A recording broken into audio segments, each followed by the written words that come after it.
So our finite state automata for the static portion of this model is defined very similar to a classic finite state automata, except for the transition function also includes information on whether or not to instantiate something, and that instantiation information tells us which portion of the code our state is talking about.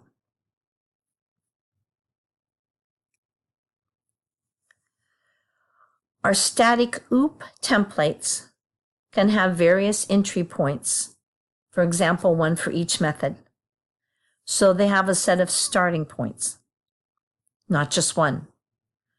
And they're represented by possibly disjoint traditional finite state automata with an extension including tuples of instantiated finite state automata. We assume that each method is disjoint. That's why we say it's a disjoint finite state automata. The OOP templates will share data structures. So when I instantiate a OOP template, I'm going to tell you what my data structure looks like. All data structures will live on half-infinite tapes. A half-infinite tape is equivalent to a stack, although it can be accessed not just at the top of the stack for our machine. So there must be a fixed number of these tapes. And if we need more, we will have to instantiate more copies of our OOP templates. Each tape will act like the tapes in the static Turing machine, but they can be instantiated again and again with the object. Of course, they will be, not can, but will be. Dependent upon the output. So usually in OOP, we might set our data and we might get our data. So output here would be a setter because you're trying to set data for the static finite state automata. A different transition state can be defined. So the way I'm going to be communicating what happened to my data structure is to transition to a different state in my static finite state automata. So if I come back here, I've instantiated an object, and I would like to communicate the value of that object back to the static finite state automata. I am going to do that by allowing this to transition to different states in this finite state automata.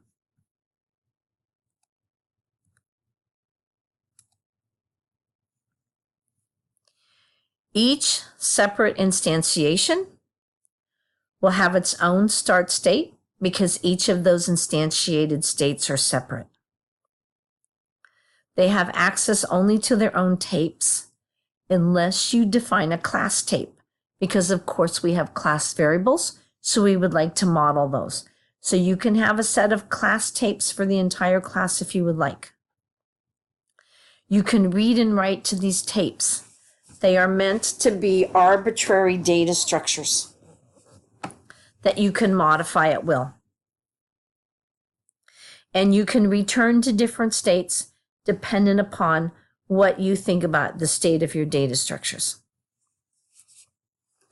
So each template will have its own transition function for the ith instantiation, and that will eventually return us to our static finite state automata.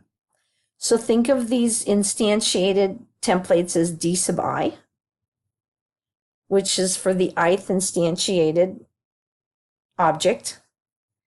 And so I have q sub I, the set of states for the ith instantiated object, and I'm interested in the jth state. Because I may have more than one data structure on more than one tape, I have a tuple of tapes for the ith instantiated object, and they will be 1 through K of those tapes. I also have a set of start states.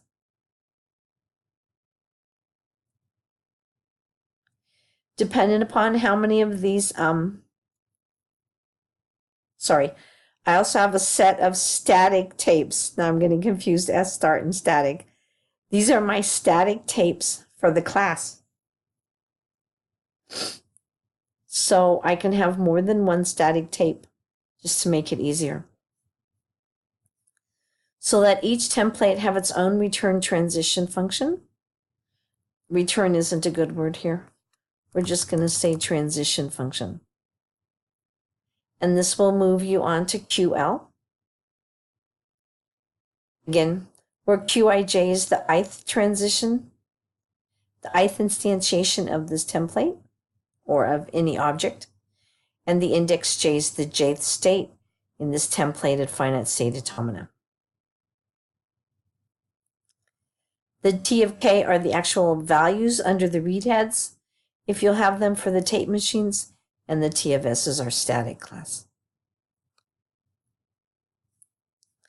Once I'm in the finite state automata for the dynamic instantiations, I can think of DI as just a D, I can think of TIK as just a TK, and I can think of QIJ as just QJ. So each method can be defined independently, but may share these static tapes.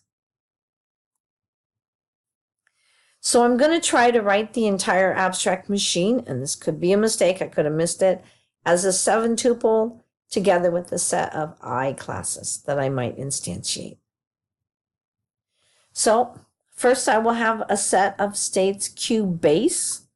Base is for my static finite state automata. So whenever you say a B, I'm referring to them, to the states in this component here. Now I can't remember where I was. So I have the set of all base states. I have the set of all, should probably be in a tuple, the set of all states in the ith instantiated state.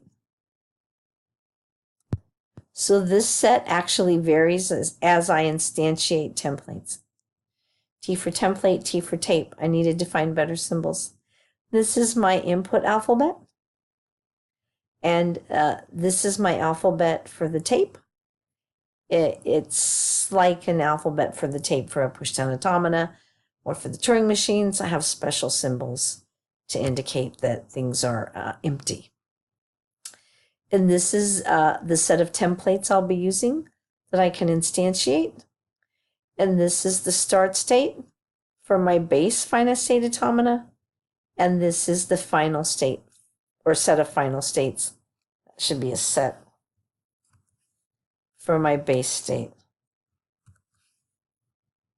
where each I is a 5-tuple to define a traditional finite state automata. Only its transition function might be slightly different. So I'm gonna, I think, pause here and then build the finite state automata in one portion of the lecture.